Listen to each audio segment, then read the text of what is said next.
गुजरात में बड़ा हादसा हुआ है। सूरत में डंपर ने 20 लोगों को कुचल दिया। इनमें से 15 की मौत हो गई। हादसे में मारे गए सभी मजदूर बांसवाड़ा जिले के रहने वाले थे। हादसा बीती रात किम मांडवी रोड पर पालोड गांव के पास हुआ। फुटपाथ पर सो रहे लोगों पर डंपर चढ़ गया। 12 लोगों की मौके पर ही मौत हो गई, जबकि 8 को गंभीर हालत में अस्पताल ले जाया गया। सूरत के सरकारी अस्पताल में इलाज के दौरान 3 और घायलों ने दम तोड़ दिया। हादसे में बांसवाड़ा के भगतपुरा गांव के 5 लोगों की मौत हो गई। ये सभी एक ही परिवार के बताए जा रहे हैं। वहीं गराडखोर गांव के एक परिवार के 3 लोगों की मौत हो गई। बाकी मृतकों में डोलपुरा, माल और भीमपुरा गांव के लोग शामिल हैं।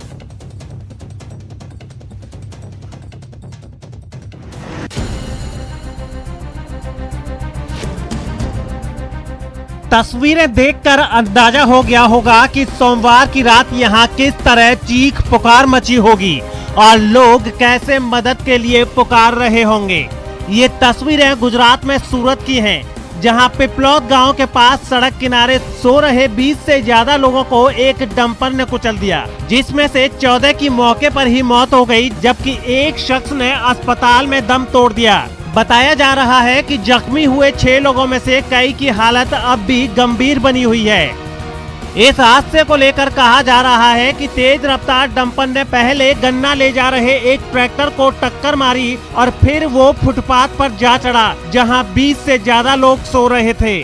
फील्ड में काम करने आए थे मजदूर, mostly they are from Rajasthan. उन लोग सो रहे थे, उसके ऊपर गाड़ी चढ़ा दे, तो on the spot around 12 people died. उसके बाद यहाँ ट्रीटमेंट के लिए लेके आए थे, उसमें भी 2 लोग they brought dead. One during treatment they dead, he was dead, and बाकी 2 during they were not dead. So total 14 people were killed. उसमें 7 मेल और 6 फीमेल, 1 बालक था। बाकी लोग अभी सारवार में है, they are out of danger. इस हादसे में जिन लोगों की मौत हुई है वो सभी बांसवाड़ा के कुशलगढ़ के रहने वाले थे। सूरत में इन लोगों की मौत की खबर से कुशलगढ़ के लोग सदमे में आ गए हैं और मृतक के परिवारों के घर में मातम पसर गया है। हादसा हुआ है सूरत जिला में। सूरत जिला के कीम के नजदीक ट्रक और ट्रेलर के बीच में गोमधार मध्यरात से अकस्मात हुआ था।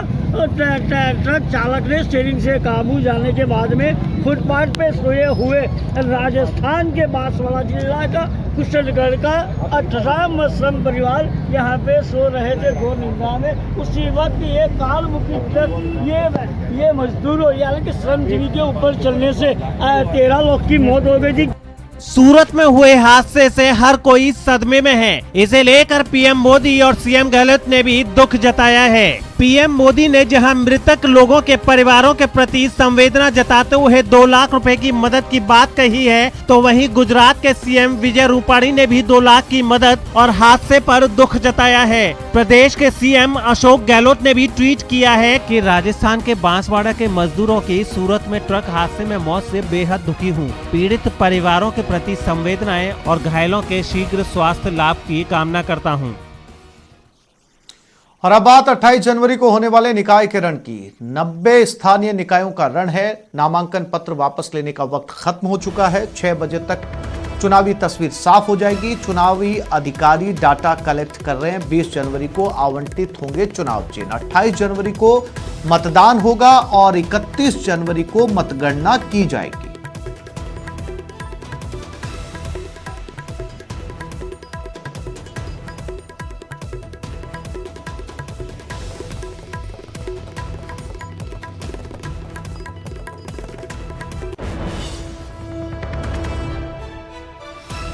तो 28 जनवरी को मतदान और नामांकन पत्र वापस लेने का समय अब खत्म हो चुका है।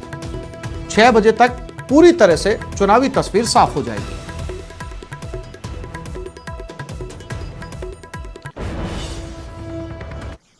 गहलोत कैबिनेट की कल अहम बैठक होने जा रही है। सीएम अशोक गहलोत की अगुवाई में यह बैठक शाम 5 बजे शुरू होगी, जिसमें कई विभागों के महत्वपूर्ण प्रस्तावों पर चर्चा होगी।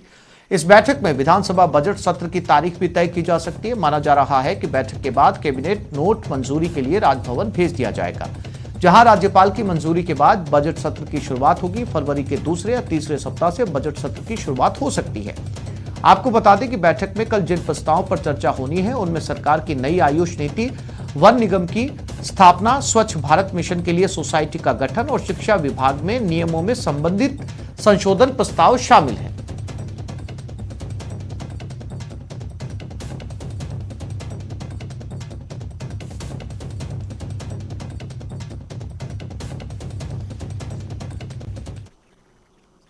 बीकानेर के सीमावर्ती क्षेत्र खाजूवाला में पाक की नापाक हरकत सामने आ रही है। क्षेत्र के कई गांवों में पाकिस्तान की कॉल आने से मची सनसनी थमने का नाम नहीं ले रही। लोगों के पास +92 नंबरों से कॉल आ रही है। हालांकि ज्यादातर लोग पाकिस्तान की आ रही इस कॉल को नहीं उठा रहे, लेकिन 26 जनवरी से पहले इस तरीके की पाकिस्तान कॉल से सुरक्षा एजेंसियां सतर्क हो गई हैं। वहीं खाजूवाला सीओ अंजुम कायल ने लोगों से ऐसी कॉल रिसीव नहीं करने और तुरंत संबंधित पुलिस थाने को सूचना देने की अपील की है।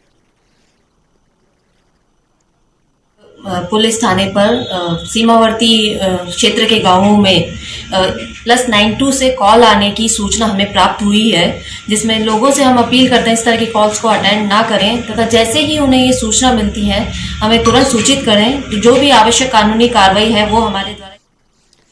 किसान आंदोलन का आज 55वां दिन है। इस बीच कृषि कानूनों को लेकर सुप्रीम कोर्ट की बनाई गई कमेटी की पहली बैठक आज दिल्ली के पूसा इंस्टीट्यूट में हुई, जहां कमेटी के 3 सदस्य कृषि विशेषज्ञ अशोक गुलाटी, महाराष्ट्र के बहुचर्चित शेतकारी संगठन के प्रमुख अनिल घनवत और कृषि मामलों के जानकार प्रमोद जोशी ने मीटिंग की। मीटिंग के बाद कमेटी तय करेगी कि कब कैसे किसानों से बातचीत को आगे बढ़ाया जाए और समस्या का सर्वमान्य हल निकाला जाए। कमेटी किसानों से बात करेगी, सारी राय सुप्रीम कोर्ट के सामने रखेगी। कोर्ट द्वारा बनाई गई कमेटी की आज पूसा में पहली बैठक हुई है। अशोक गुलाटी हमारे साथ बात करने के लिए मौजूद हैं। सर, कैसी बैठक हुई? लगातार देखा जा रहा है कि किसान आंदोलन अभी भी जोर शोरों पर है, क्या सकारात्मक नतीजे निकलेंगे? देखिए, आज तकरीबन 2.5 घंटे मीटिंग चली है, जिसमें ये निष्कर्ष निकाला गया है जो माननीय सुप्रीम कोर्ट ने हमें कहा है कि जो किसान विपक्ष में हैं या पक्ष में हैं या दूसरे स्टेक होल्डर्स हैं, उन सब से मिल के आप बातचीत कीजिए। तो हम उनको बुलाएंगे, बड़ी विनम्रता से बुलाएंगे। वो यहाँ आते हैं या वीडियो कॉन्फ्रेंस से पार्टिसिपेट करते हैं या हम कोई दूसरे स्टेट्स में जाएंगे, तो उस हिसाब से अगले 1.5 महीना यही काम होगा और फिर सारे विचारों को इकट्ठा करके सुप्रीम कोर्ट को हम अपनी रिपोर्ट देंगे। प्रमोद जी, बैठक में क्या कुछ रहा और कैसे अब आगे नतीजा निकलेगा? बैठक में जो है अगले 2 महीने का हमने स्ट्रैटेजी बनाई है, कैसे हमारा रोड मैप बनाया है, क्योंकि 2 महीने के अंदर हम लोगों को रिपोर्ट माननीय सुप्रीम कोर्ट को प्रेजेंट करनी है। तो हम लोगों ने एक रोड मैप बनाया है, किस तरह से हम किसानों से मिलेंगे और किसान संगठन से मिलेंगे, फार्मर प्रोड्यूसर ऑर्गेनाइजेशन से मिलेंगे। तो वो हम लोगों ने अपनी स्ट्रैटेजी बनाई है। एक वेबसाइट हम लोग बना रहे हैं, जिससे जो किसान हमसे नहीं मिल सकते या हम उनसे नहीं मिल सकते, वो वेबसाइट में अपना सजेशन डाल देंगे। और भी तरीके हम लोग डिस्कस कर रहे हैं, किस तरह से हम ज़्यादा से ज़्यादा हमको सजेशंस आ सकते हैं किसानों से, इन जो फार्म एक्ट बने हैं उन पे। और उन्होंने साफ तौर पे कहा कि हम लोग निष्पक्ष होकर काम करेंगे, हमारी कमेटी पे किसान जत्थेबंदी भरोसा करें। कैमरा पर्सन नागेंद्र के साथ मैं रवि मिश्रा, न्यूज़ 18।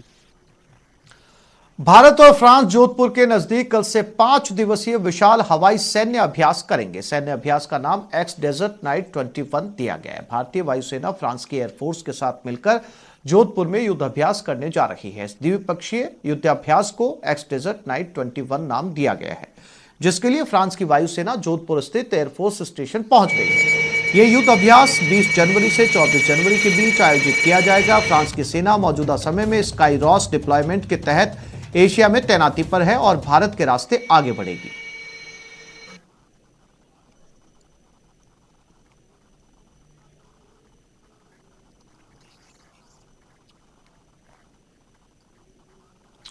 और अब सीधा रुक करते हैं दिल्ली की तरफ, जहां केंद्रीय मंत्री प्रकाश जावड़ेकर इस समय फूड सिक्योरिटी कांग्रेस के 2014 में केवल 11 राज्यों में लगी थी।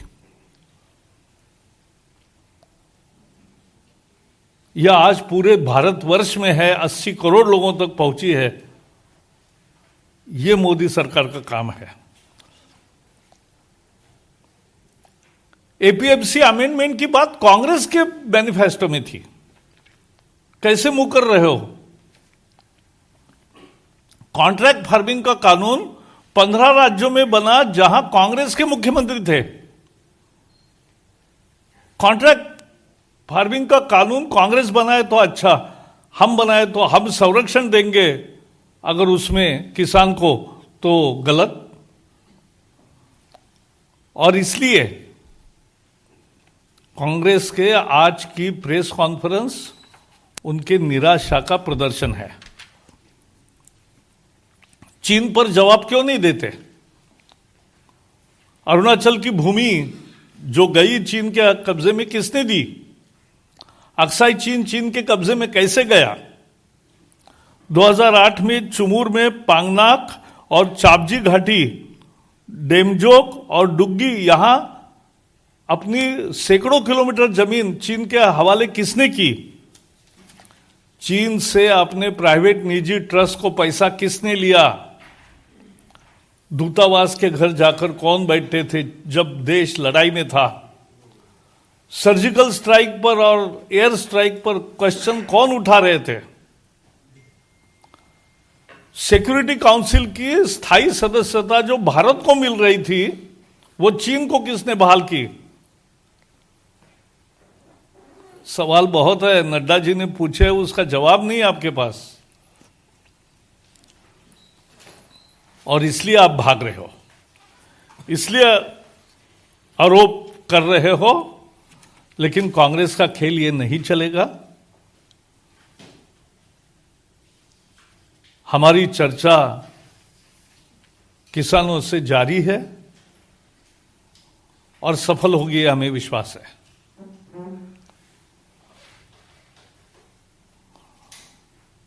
बस यही आज मेरा विषय है। आपको कोई सवाल होंगे इस विषय पर तो पूछिए।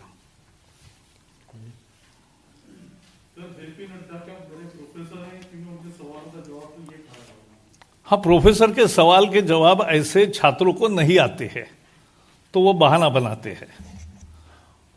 क्लास में भी प्रोफेसर जब सवाल पूछते हैं तो कुछ लोग हैं जो अध्ययन नहीं करते, उनको तो सवाल का जवाब नहीं आता, तो वो बहाने बनाते हैं। ऐसा ही ये बहाना है। एक सभ्यता होती है, राष्ट्रीय अध्यक्ष पूछ रहा है, आप बनना चाहते हो तो उत्तर दो। इससे पहले कांग्रेस नेता राहुल गांधी ने जेपी नड्डा के सवाल पर तंज कसा था। राहुल ने आज किसान आंदोलन को एक बुकलेट जारी किया जिसमें कृषि कानून को लेकर सवाल उठाए गए थे।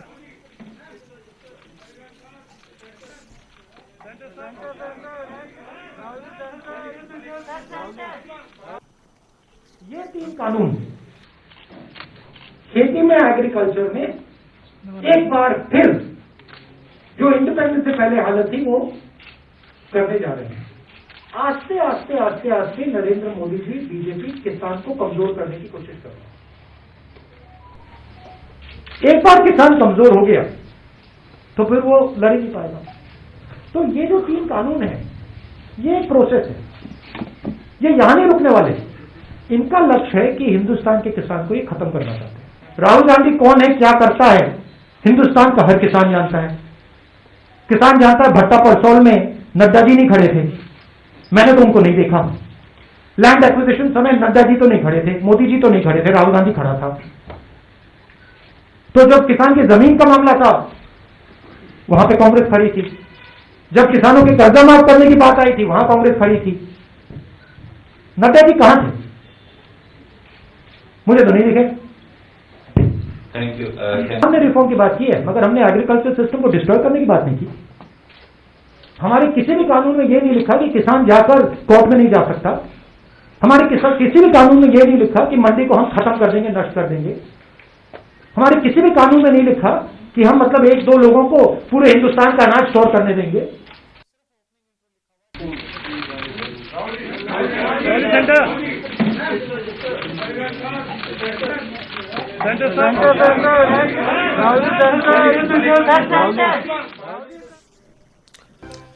और वैक्सीन को लेकर एक बार फिर से बड़ी खबर। कल फिर प्रदेश में वैक्सीन आएगी। वैक्सीन की 5,50,550 डोज कल राजस्थान पहुंचने वाली है और ये सभी वैक्सीन कोविशील्ड की डोज होंगी।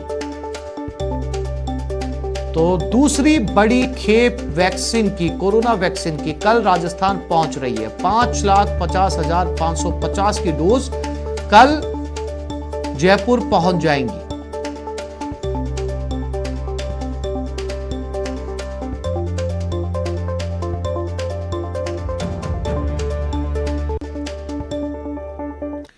अगर आप क्रिएटिव हैं तो एक सरकारी प्रतियोगिता में हिस्सा लीजिए और 50 लाख रुपए का इनाम जीतिए। भारत सरकार की ओर से टाइकोथॉन 2021 का आयोजन किया जा रहा है, जिसमें आप खिलौने, गेम डिजाइन और ऐप बनाने के लिए आइडियाज देकर 50 लाख रुपए का पुरस्कार जीत सकते हैं।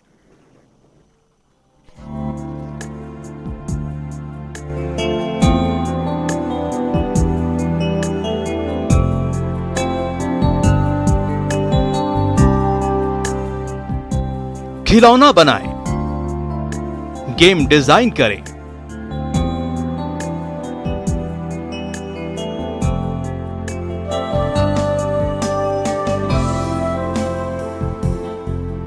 क्रिएटिविटी दिखाएं, नए आइडियाज बताएं,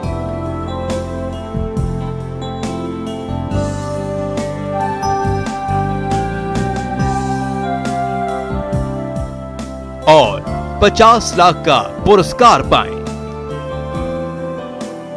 अगर आप हुनरबाज हैं, अगर आपके दिमाग में नए नए आइडियाज आते हैं, अगर आप अपनी प्रतिभा दिखाना चाहते हैं, आधुनिक खिलौनों और नए गेम में कुछ हटके करना चाहते हैं, तो आपके पास ये सुनहरा मौका है खुद को साबित करने का, अपने सपनों को साकार करने का, क्योंकि भारत सरकार की ओर से टाइकोथॉन 2021 का आयोजन किया जा रहा है। खिलौनों के साथ हम दो चीजें कर सकते हैं। अपने गौरवशाली अतीत को अपने जीवन में फिर से उतार सकते हैं और अपने स्वर्णिम भविष्य को भी संवार सकते हैं। मैं अपने स्टार्टअप मित्रों को, हमारे नए उद्यमियों से कहता हूं, टीम अप फॉर टॉयज। दरअसल चीन के मोबाइल और इलेक्ट्रॉनिक बाजार पर बड़ी चोट करने के बाद भारत की नजर अब चीन के खिलौना बाजार पर है। पीएम मोदी ने 3 सितंबर 2020 को मन की बात में इस बात का साफ संकेत दिया था। आत्मनिर्भर और मेक इन इंडिया पर खास जोर देने वाले पीएम मोदी की इच्छा है कि भारत टॉय हब बने। हमारे देश में इतने आइडियाज हैं, इतने कंसेप्ट्स हैं, बहुत समृद्ध हमारा इतिहास रहा है। क्या हम उन पर गेम्स बना सकते हैं? मैं देश के युवा टैलेंट से कहता हूं, आप भारत में भी गेम्स बनाइए और भारत के भी गेम्स बनाइए। लिहाजा भारत को टॉय और गेम्स सेक्टर में ग्लोबल हब बनाने के लिए शिक्षा, महिला और बाल विकास, कपड़ा, वाणिज्य एवं उद्योग, एमएसएमई, सूक्ष्म लघु एवं मझोल उद्यम, सूचना और प्रसारण और अखिल भारतीय तकनीकी शिक्षा परिषद संयुक्त रूप से टाइकोथॉन 2021 का आयोजन कर रहे हैं। टाइकोथॉन से देश में नए और अनूठे प्रकार के खिलौने के उत्पादन को बढ़ावा मिलेगा। इसके तहत छात्र, शिक्षक, विशेषज्ञ और स्टार्टअप एक मंच पर आकर नए नए तरह के खिलौने और गेम बनाने को लेकर विचारों का आदान प्रदान करेंगे। इससे न केवल भारत को खिलौनों और गेम के लिए एक वैश्विक केंद्र विकसित करने की दिशा में मदद करेगा, बल्कि हमारे बच्चों को भारतीय संस्कृति के महत्व और मूल्य को समझने में मदद मिलेगी, जिसकी परिकल्पना राष्ट्रीय शिक्षा नीति 2020 में की गई है। देश के युवाओं के सामने एक ऐप इनोवेशन चैलेंज रखा गया। इस आत्मनिर्भर भारत ऐप इनोवेशन चैलेंज में हमारे युवाओं ने बढ़ चढ़कर के हिस्सा लिया। करीब 7,000 एंट्रीज आई। उसमें भी करीब 2/3 ऐप्स टियर 2 और टियर 3 शहरों के युवाओं ने बनाए हैं। ये आत्मनिर्भर भारत के लिए, देश के भविष्य के लिए बहुत शुभ संकेत है। अब ये खिलौने भारतीय इतिहास, सभ्यता, संस्कृति पर आधारित होने चाहिए। टाइकोथॉन 2021 के विजेता को 50 लाख रुपए पुरस्कार दिया जाएगा। आप अपनी कैटेगरी के अनुसार इसके लिए अप्लाई कर सकते हैं। टाइकोथॉन 2021 के लिए इसकी वेबसाइट taikothon.mic.gov.in के जरिए ऑनलाइन अप्लाई करना है। एप्लीकेशन प्रोसेस 5 जनवरी से ही चल रही है। अप्लाई करने की अंतिम तारीख 20 जनवरी 2021 है। ये प्रतियोगिता 2 चरणों में होगी। अगर आप भी क्रिएटिव हैं तो टाइकाथॉन में हिस्सा लेकर 50 लाख रुपए तक का इनाम जीतकर इस मौके का फायदा उठाइए और अपने टैलेंट को साबित कर 50 लाख का इनाम पाइए। Bureau report, news 18 Rajasthan.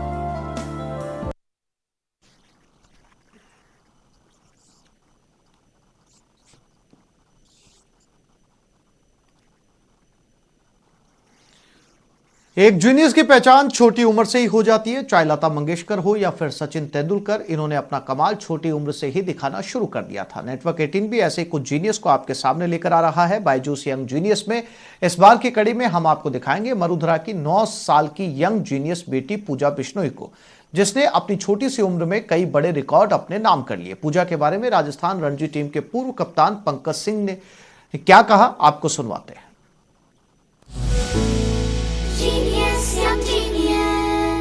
पूजा बिश्नोई को मेरी तरफ से बहुत बहुत शुभकामनाएं, बहुत सारी ढेरों बधाई। जिस तरह का उन्होंने प्रदर्शन किया, अपने गांव का, अपने प्रदेश का नाम रोशन किया, 9 साल की मात्र उम्र में उन्होंने जिस तरह का अचीवमेंट किया है वो बहुत ही मुश्किल और बहुत रेयर होता है। और जिस तरह का उनका टैलेंट है, मैं उम्मीद करता हूं कि आने वाले समय में, आने वाले टाइम में वो प्रदेश और देश दोनों का ही नाम रोशन करें। जैसा पता लगता है कि विराट कोहली फाउंडेशन ने उनकी प्रैक्टिस और ट्रेनिंग पर जो खर्च आएगा उसके लिए वो आगे आए हैं, ताकि उनकी एक अच्छी प्रैक्टिस और अच्छी ट्रेनिंग वो कर सके। तो मेरी तरफ से बहुत सारी शुभकामनाएं, और हम ज़रूर चाहेंगे कि वो भविष्य में अपने प्रदेश का और देश का नाम रोशन करें।